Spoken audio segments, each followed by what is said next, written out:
Hello everyone, this is Defense Politics Asia and this is the summary for the 6th of December, the day of 1382.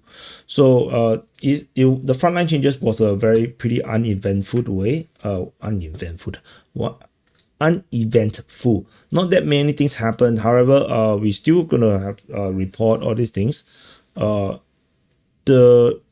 is shelling reported over in Kherson, Kherson, Antonivka, Mykolaiv, and Lvov.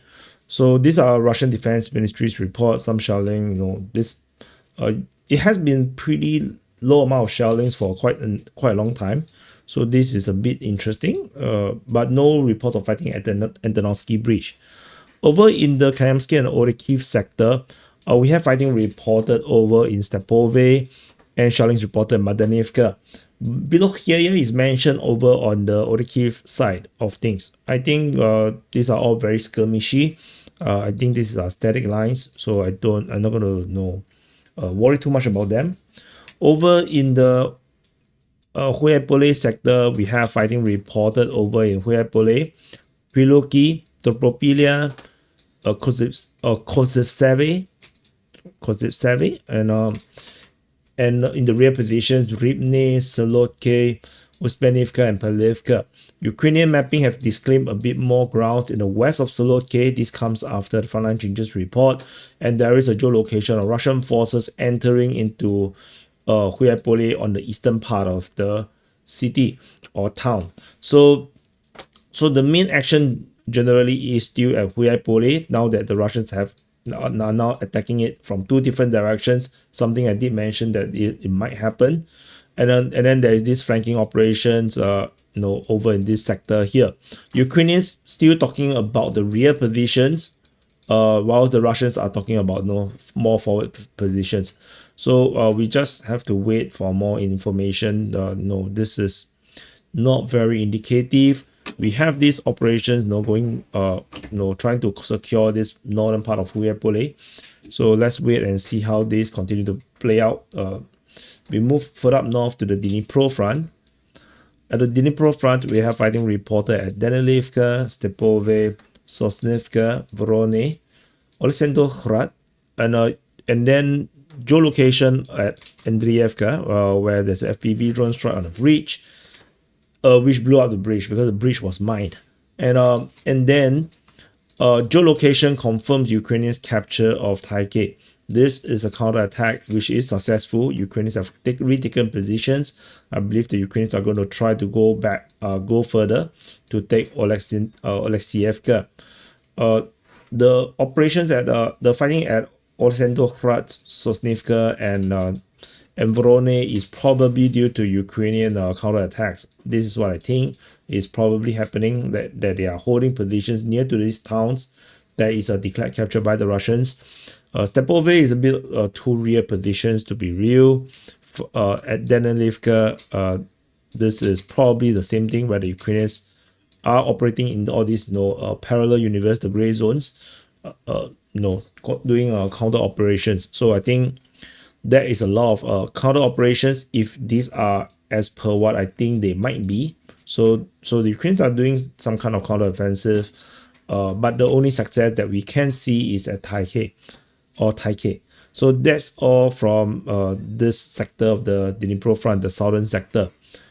In the northern sector, as well as the western flank of the Pokrov Front, fighting is reported at Zeleny High, Ivanivka, Yalta, Dashne, and Novopalivka.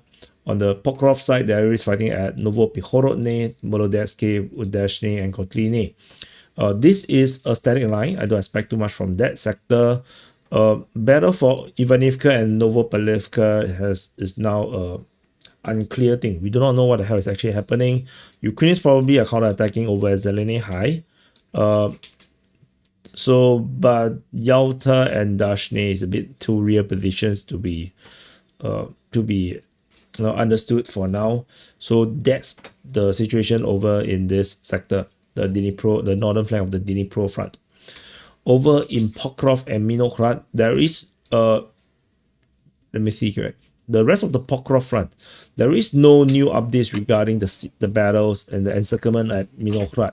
The fighting generally is over at Minograd, Severny Liman, Rodinske, Hryshine, Bilitske, Nove Shakove, Sofievka, Toretske, and moving in the direction of Novopalivka. So the encirclement is still there. There's no new information about it. The Rodinske and Severny Liman thing is still a flanking operation, which is pretty much stuck. Probably by Ukrainian counterattacks and defensive operations. I don't think the Russians are going to push for Hryshine anymore. Push towards Bilitske and Novoshakove are generally in the direction of Dropopilia, but so far there is no progress despite fighting being reported here for a long time. This chain of settlement is the Russians trying to take out the whole chain. This is regular operations. So far that's about it in the Pokrov front. Over in the Konstantinivka front, we have fighting reported at Stepanivka, Bereztok, Plyshievka, Ivanopilia, Alexandro Shutiny, Konstantinivka, and Shavone. There's a geolocation at Bereztok of a tornado missile hitting some Ukrainian positions. Looks like, this is also seemingly like the Russians are using more and more missiles, tactical missiles, which was stopped for a good year. From my memory. So an FPV drone strike hitting a tank at Mykolaipilia. So generally the Russians are doing this flanking operation to create a southern flank, and they're putting pressure on the Ukrainians at Konstantinivka. A push through Shavone will be interesting. It will then head towards the northeast to create a new war, but I don't think this is currently happening right now, at least not in a strong way. There is fighting reported at Shebenivka, but this is Ukrainian code. I don't think that is real. The push towards Bereztok is interesting, but I'm not sure if they are really pushing very hard. So is Stepanivka. These are all operations to create the southwestern wall. So tentatively, yeah, things are not moving much, at least on geolocation or frontline changes wise. We can't see the operations. Moving into the Bakhmut front, there is mention of Minkivka. I don't think you should worry too much about that. There's a dam that was hit over in Privilia. Over in the Siversk front, there is fighting reported at Dibrova. There is frontline changes noted by the Ukrainians of Yampil. Fighting is reported at Yampil, Dronivka, Serbianka, Siversk, with geolocation confirmed the Russians advance in the eastern part of Siversk. Shelling is reported at Risnikivka and fighting is reported at Fedorivka. The Fedorivka is probably an attack moving in the direction of Risnikivka. I think that is a possible operation. The battle for Siversk is ongoing. Serbianka is a bit of an unknown. Maybe they are doing a flanking operation, maybe. So Dronivka is to push west towards Zakitny, and from Yampil the operation is to go towards Dibrova. So that is the current strategic situation over in the Siversk front. So far, I wouldn't say there is a major change strategically, but tactically there's some changes due to the frontline changes. We move to the Oskil front. At the Oskil front, we have fighting reported at Kharkivka, Novy Maya, Starine, Novoselivka, Derbysheve, and Zarishny. Generally, this is pretty routine already. This is a static line. Serine, Novoselivka, Derbysheve is the operations, but the main operations from the southern two is to go to Svatohursk, but the intensity is very low. So is Serine. Serine is to go towards Oskil, but generally it's so low effort. The push is so soft. It's starting to feel very skirmishy rather than some serious push. Zarishny's operation is probably to take out the salient or encirclement in the north of Zarishny, but so far no updates regarding that as well. So that's all from the Oskil front. At the Borova front, we have fighting reported over in Shikivka, Novosahievka, Zdevokhlibove, as well as Shavony Stav. This is a lot of operations all at once, but it's not very indicative that there might be a major push through this the Borova front region. I would say this is still pretty static front line unless we have geolocations to prove that there is a real push in this sector here. It's very skirmishy region here. Further up to the north, to the Kupiansk front. At the Kupiansk front, fighting is reported at Blahodativka. Kupiansk-Voslovi might be coming from the north. Petropavlivka, Pischane, Novo-Osinove, and Kolesnikivka. So there's quite a number of operations. Seemingly, the main operation right now for the Russians seems to be to take out the northern flank and the southern flank. So basically, this area here. But there is a severe lack of intel regarding the situation right here. The last one we have was the successful Ukrainian counterattack into the center of Kupiansk, but then there was no story after that. So that is a bit unusual.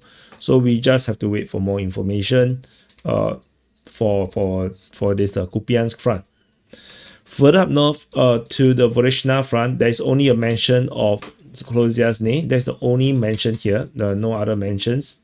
This is just the Russians trying to do the straightening of the front line, and Kolozhiazny is the pin, to do this straightening of the front line. And we go to the Kharkiv front. So this is Kharkiv. At Kharkiv front, there is a weird mention of Bayrak, very far away. Then over in the Voschan sector, the Russians are attacking Ibitske. Shelling is reported at Losivka. Fighting is reported at Liman, Senenikove, Vilsha, Voschans, and Voshansky Kotori. There's a geolocation of a Russian airstrike over at Vilsha, clearly showing that the battle for Vilsha is very fierce. The Russians are trying to bomb the hell out of the Ukrainians to get them to retreat. Liman is the other main push. All of this push is going to push south along the river, the Seversky Donetsk River. There's another push moving towards Ibitske, probably is to go towards Ternova, probably Bayrak, and maybe this is the Bayrak that they're mentioning. So, and fighting is reported at Vyshansky Kotori. Voschans, maybe the Russians are pushing out. That's why it's mentioned. So that's the Voschan sector at the Kupiansk front. And there's a Bayrak here. So maybe the Bayrak is this Bayrak. Yeah, so let's move to this Bayrak. Yeah. So shelling at Bayrak makes sense then. If this, so this makes more sense. So a push towards Ibitske, shelling at Bayrak, and this is the push towards Bayrak. That makes perfect sense. So that's all from Voschans. And the last front line is over at the Sumy front. Sumy front, as usual, this is a static front line. Fighting operations are mentioned at Oleksievka, Andriivka, Kotin, and Rizivka. But generally, these are all static lines. I don't think these are all any offensive operations. Probably just skirmishes, and that's about it. So this is the summary. And there's one more mention. This Starikove was mentioned. This is a totally different sector. This is the Khrushchev sector of the Sumy front. I think this is just skirmish. I don't think this is something to worry about. So it's this area here, while the Sumy front is here. So let's see. So that's it. So this is the summary for the day of 1382 for the 6th of December. Thank you for watching. Happy birthday to you. If your birthday today, press the like button, subscribe, and I'll see you guys in the next update.